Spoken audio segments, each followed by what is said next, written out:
Bismillahirrahmanirrahim. Assalamualaikum warahmatullahi wabarakatuh. Halo teman-teman, jumpa lagi di channel Ojawadi. Terima kasih kepada teman-teman yang telah mendengarkan dan telah mensupport channel ini agar channel ini makin berkembang dan bisa diterima oleh halayak yang lebih ramai. Seperti biasa teman-teman, jika sudah siap, selamat mendengarkan. Segelas kopi panas yang baru matang menjadi teman Fadlan untuk malam yang hening ini. Setelah seharian bekerja, kini waktunya untuk dia bersantai menikmati waktu dan malam yang cerah. Tak lupa sebungkus rokok gudang garam pun menemaninya. Di kepulan asap rokok ke arah depan sambil mendengarkan lagu kesukaannya. Lagunya terhenti sejenak kala ada notifikasi WA masuk dari kawannya yang bernama Anto. "Lan, cari burung yuk." "Ayo, bu juga gabut nih," balas Fadlan cepat. Tuning pada notifikasi WA berbunyi. "Ya udah, kesini ya ke rumahku," balas Anto tak kalah cepat dari Fadlan. "Oke," balas Fadlan. Fadlan sedikit meminum kopi sebelum dimasukkan ke dalam rumah. Ia bergegas untuk ke rumah Anto. Sudah dibayangkan keseruan yang akan terjadi karena sekarang paling tidak dia ada kegiatan untuk mengusir kebosanannya. Fadlan berjalan kaki menuju rumah Anto karena memang tidak terlalu jauh jaraknya. Ya, walau memang sedikit menakutkan juga untuk berburu burung pada malam hari. Karena harus masuk pekarangan bahkan pemakaman untuk sekedar mencari atau mengejar burungnya. Tak berapa lama Fadlan sudah sampai di depan rumah Anto. "Ayo, kita berangkat," ajak Fadlan yang sudah merasa tidak sabar. "Iya, sabar sih. Kayak orang pengen berak aja," jawab Anto. "Lagi tak siapin senjata sama bekal kita dulu." Setelah semuanya persiapan sudah beres, mereka pun segera berjalan ke belakang rumah Anto dan masuk ke dalam pekarangan yang gelap dan memberikan nuansa berbeda, apalagi ditambah suasana yang masih basah karena tadi sore diguyur hujan. Lembab dan memberikan kengerian tersendiri. Cahaya dari lampu senter diarahkan ke atas pepohonan tinggi, karena di situ burung biasanya bertengger. Mata mereka harus jeli untuk memastikan antara burung, daun, ranting, atau hal lainnya. Tak terasa mereka sudah sangat jauh dari rumah Anto maupun rumah warga lainnya. Mereka sudah masuk jauh ke dalam pekarangan. "Shh, shh." Fadlan mengode Anto untuk melihat ke arah sorotan senter Fadlan. "Wah, burung besar nih," ucap Anto dengan suara pelan seperti orang berbisik. Anto pun mengokang senapan anginnya. Setelah dirasa cukup, dia mengarahkannya pada target seekor burung perkutut yang nampak tengah bertengger di ranting pohon kesambi yang besar yang ada di hadapan Anto dan Fadlan. Dibidiknya burung tersebut dengan sebelah mata untuk lebih memfokuskan bidikannya. Namun, sesaat sebelum Anto menembakkan peluru dari dalam senapannya, terdengar suara berdehem dari balik pohon kesambi di depannya. Anto pun mengurungkan niatnya, menarik baju Fadlan dan berjalan mundur untuk menjauhi pohon tersebut. Seakan mengerti apa yang terjadi, Fadlan pun hanya diam dan mengikuti langkah Anto berjalan mundur dan segera menjauh dari pohon tersebut. Setelah lumayan jauh dari pohon tersebut, barulah Fadlan menanyakan apa yang terjadi. "Kamu kenapa tadi ngajak mundur?" tanya Fadlan yang merasa heran sekaligus penasaran. "Shh, udah nggak usah dibahas. Kamu tahu sendiri ada sesuatu yang nggak beres." "Ya udah, ayo deh, kita cari burung lagi," ajak Fadlan yang tetap tenang. Ya, mereka berdua memang nekat dan berani dan sudah seharusnya juga mengingat hobi mereka ini yang gendeng. Karena di saat orang lain yang sudah tertidur atau berkumpul dengan teman nongkrongnya, Mereka malah dalam pekarangan yang gelap dan tentu saja menyeramkan. Sebenarnya mereka juga tidak terlalu sering berburu karena kesibukan masing-masing. Hanya untuk menghilangkan rasa bosan dan untuk kesenangan saja. Tak terasa, mereka sudah masuk jauh ke dalam pekarangan. Mereka menuju pekarangan bambu di ujung desa untuk mencari burung elang karena biasanya setiap berburu mereka selalu melihat burung elang di pekarangan bambu tersebut. Namun selalu saja gagal untuk menembaknya. Ke rumpun bambu aja yuk, cari burung elang. Biasanya suka ada di atas pohon bambu di daerah sana. Ya hayu. Tapi jangan lewat makam tua ya. Rada ngeri di pohon beringinnya itu loh, ucap Fadlan yang sedikit was-was. Bukan tanpa alasan, Fadlan merasa was-was karena pohon beringin tersebut sering terjadi hal-hal yang mengerikan dan sudah lama beredar kabar tentang angkernya pohon tersebut. Angkernya pohon tersebut bahkan konon sudah sebelum Fadlan lahir. Dia teringat cerita-cerita yang ia dapat dari kakek dan para tetangganya tentang pohon tersebut. Sudah cukup untuk membuat Fadlan merasa ngeri dan was-was. Oh, udah gede masih takutan aja. Malu lu sama kumis, ejek Anto. Terserah lu lah, balas Fadlan dengan ketus. Ya udah, gimana kalau kita lewat timur aja? Jalannya lebih enak. Ayolah. Mereka pun berjalan ke kanan untuk masuk lewat jalur timur pekarangan bambu. Jalannya memang sedikit mudah dilalui karena merupakan akses sang pemilik pekarangan dan akses orang yang memang mempunyai sawah di daerah ujung desa tersebut. Belum lama mereka berjalan, tiba-tiba Anto menghentikan langkahnya. "Kenapa kamu?" tanya Fadlan. "Bau singkong bakar, Lan," jawab Anto yang sambil mengendus-enduskan hidungnya mencari sumber aroma tersebut. Baunya seperti dekat, namun entah di mana. Sejauh mata memandang hanya rumpun bambu yang gelap dan sepi tanpa ada tanda-tanda api dari orang yang membakar singkong atau lainnya. Mereka pun langsung teringat akan perkataan orang-orang kalau mencium bau singkong bakar berarti ada sosok makhluk dari dunia gaib yang dekat dengan mereka. Wah, gak beres kalau kayak gini.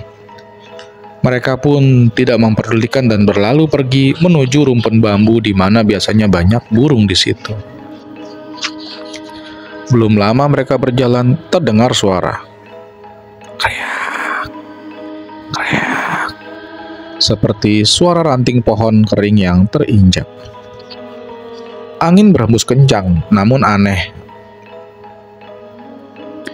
Angin berhembus kencang, namun aneh. Angin terasa panas, tidak sejuk seperti biasanya.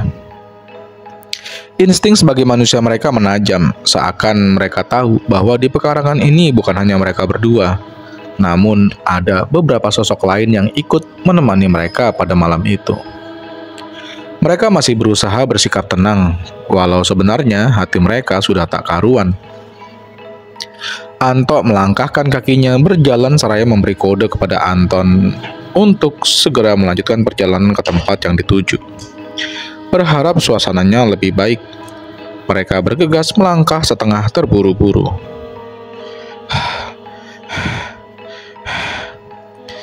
Nafasku ngos-ngosan nih. Kok rasanya gerah sama pengap begini ya? Ya udah Lan, ayo cepet, biar kita sempat sampai. Ejek Anto. Ya udah ayo. Akhirnya mereka sampai di rumput bambu petung yang besar dan gagah menjulang menusuk malam. Diarahkan senter ke segala arah berharap mendapatkan sesuatu yang mereka buru. Ketika senter Anto mengarahkan ke sudut pohon bambu yang rapat, samar-samar terlihat wajah di antara rapatnya pohon bambu. Astagfirullah, teriak Anto. Kenapa lo? Tanya Fadlan. Enggak Lan, cuma kena ranting bambu. Anto menyembunyikan ketakutan yang baru saja dilihat dari sosok di balik pohon bambu. Kita deketan aja nyari burungnya biar lebih enak, ajak Fadlan. Mereka pun kembali berjalan memutari rumpun bambu, berharap mendapatkan buruan mereka dan untuk menghilangkan ketakutan yang sedari tadi mengepung keberanian mereka. Itu Tok, ada burung besar. Tunjuk Fadlan dengan senter mengarah ke burung besar berwarna hitam yang hinggap di ranting pohon bambu. Kok aneh, rasanya batin Anto yang baru melihat burung seperti itu di desa ini. Udahlah, kok usah mikir banyak-banyak, tembak aja. Senjata dikokang, senapan diarahkan, target dibidik dengan mantap. Sesaat kembali tercium bau singkong bakar, disusul kemudian dengan bau sangit yang amat sangat menyengat. Fokus, fokus. Batin Anto meyakinkan diri dan bidikannya. Sesaat sebelum senapan angin ditembakkan, lewat mata kanannya ia melihat burung itu menoleh ke arahnya. Namun, yang mengejutkan adalah wajah burung tersebut berbentuk seperti manusia namun dengan mata yang berlubang, mulut dan hidung yang menyatu dengan darah yang masih menetes. Terdengar suara berdeham seperti suara seseorang nan berat di balik rumpun pohon bambu. Anto dan Fadlan yang mendengar suara tersebut seketika membuat tubuh mereka kaku. Keringat peluh serta irama jantung yang tidak karuan membuat suhu tubuh mereka meningkat panas dan rasa derdek, yaitu rasa panik dan takut yang menyatu. Perasaan itu menguasai mereka. Hawa yang semula dingin karena hujan tadi sore mendadak menjadi pengap, sumpek dan panas. Seakan mereka berdua tengah berada dalam keramaian yang entah mengapa tidak terjelaskan secara akal dan mata.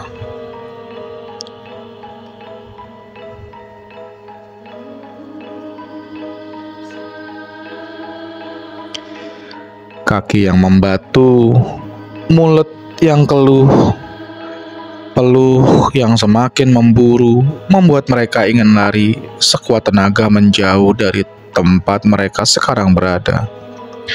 Dengan mata dan kesadaran yang masih tersisa, terdengar dari sebelah kanan suara ranting bambu yang terinjak begitu kuat.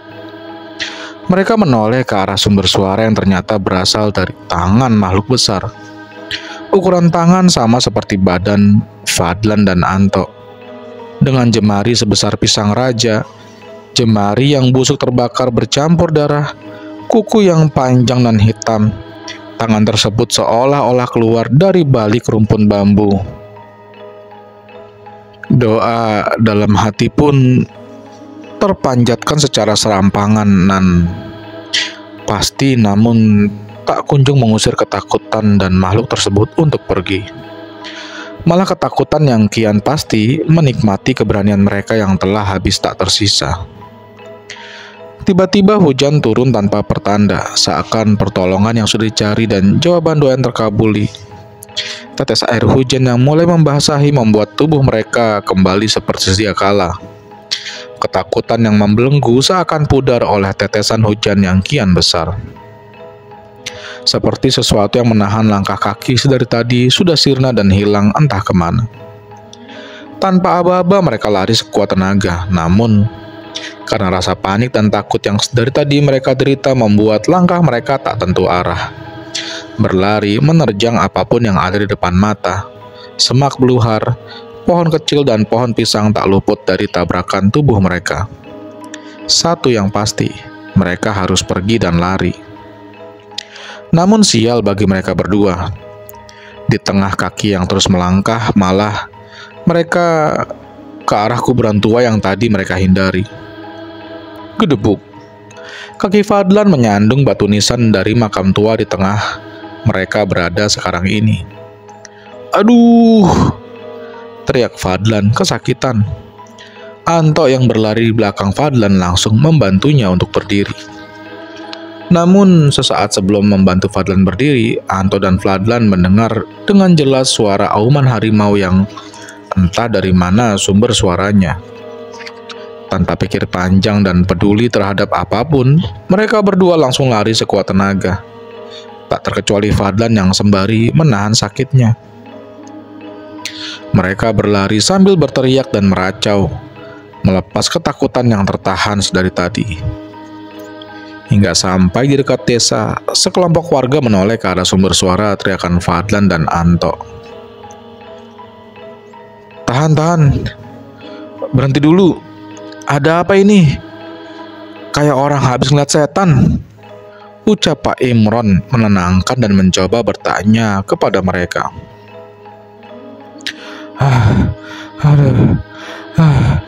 Suara Fadlan terbata-bata dengan nafas yang masih ngos-ngosan dan keringat yang memandikan badan. Sama seperti Fadlan, lidah Anto pun keluh, mengucapkan kata dan hanya bisa memberi isyarat. Ya sudah, ayo minum dulu. Pak Imron menyodorkan air minum dalam gelas di pos ronda. Sekedar informasi, pos rondanya emang di ujung desa karena lebih mudah memastikan keamanan desa, karena menjadi jalur utama keluar masuknya warga. Ini kopi, sekalian sama rokoknya juga, Mas Andi menawarkan. Geletak, sebuah hantaman di kepala Andi dari kawannya. Kamu ini, orang lagi ketakutan malah dibercandain. Andi hanya membalas dengan senyum pasrah dan begonya. Ya sudah, yang tenang dulu, atur nafas dulu, baru cerita. Pak Imron mencoba menenangkan. Gini Pak, tadi ada setan pas kami lagi berburu burung di rumpun bambu di ujung desa. Anto mencoba menjelaskan. Mendengar hal itu, Pak Imron hanya memasang muka datar. Dia sudah sering mendengar hal tersebut dari beberapa warga desa lain yang pernah ditampakkan sosok penghuni rumpun bambu ujung desa. Ya sudah, istighfar, nyebut dulu, selalu ingat sama Tuhan. Kalian tenangin diri dulu, perintah Pak Imron. Setelah Anto dan Fadlan sudah mulai tenang dan membaik, Pak Imron menawarkan diri dengan dibantu warga lain untuk menghantar mereka berdua pulang. Ya sudah, sekarang saya antar pulang ya. Sekalian sama bapak-bapak ini mau muter ronda. Tapi ingat ya, satu pesanku, jangan digubris kalau ada yang gedor pintu sama jendela. Baca surat ayat kursi, istighfar sama ngaji aja ya, gak usah diladenin. Perintah Pak Imron yang dijawab anggukan dari Fadlan dan Anto. Singkat cerita, setelah mereka sudah sampai di gang penghubung antara rumah Anto dan Fadlan, Pak Imron dan bapak-bapak yang lain pun pergi untuk melanjutkan ronda mereka malam itu. Fadlan dan Anto pun hanya diam. Tak ada yang dibicarakan sampai mereka berpisah di jalan kecil yang memisahkan rumah mereka berdua. Setelah sampai rumah, Fadlan pun mencuci muka dan membasuh rambutnya, berharap pikirannya menjadi lebih segar karena basuhan air di kepala. Setelah membersihkan diri dan mengganti pakaian yang sudah basah karena keringat, Fadlan bergegas untuk merebahkan tubuhnya yang dirasa sangat lelah dan sakit semua. Jam menunjukkan 1:30 malam. Sudah waktunya untuk dia terlelap dan memulihkan kembali kondisi tubuhnya. Lampu dimatikan, tubuh direbahkan dan direlekskan. Dia mencoba untuk tertidur. Tak butuh waktu lama, dia kembali terbangun karena mendengar suara gedoran yang amat keras dari jendela kamarnya yang tertutup kain coklat tipis. Samar-samar dia melihat siluet sosok besar karena pancaran dari lampu depan rumahnya. Ya, karena memang kamarnya di paling depan sebelah kanan ruang tamu rumahnya. Sosok itu menggedor menggunakan kepalanya sehingga menimbulkan suara yang keras di tengah malam yang sepi dan gelap. Fadlan menutup muka dan badannya dengan sarung dan terus beristighfar.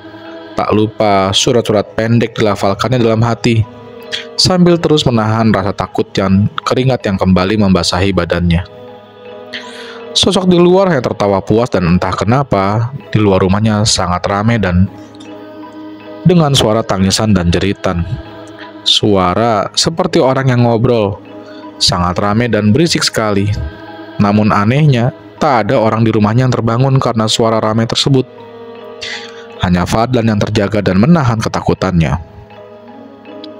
Dia tak mampu beranjak dari tempat tidurnya karena ketakutan yang amat sangat. Ketakutannya itu benar-benar luar biasa menimpanya. Terdengar lagi suara ketukan yang sangat keras dari jendela kamar dan pintu depannya. Seakan rumahnya telah dikepung oleh sosok dari makhluk dari alam seberang. Begitu ramai dan berisik seperti di tengah keramaian suatu acara. Malam yang tidak bisa dilupakan oleh Fadlan, karena dia harus terus terjaga oleh gangguan dari sekumpulan makhluk tak kasat mata tersebut.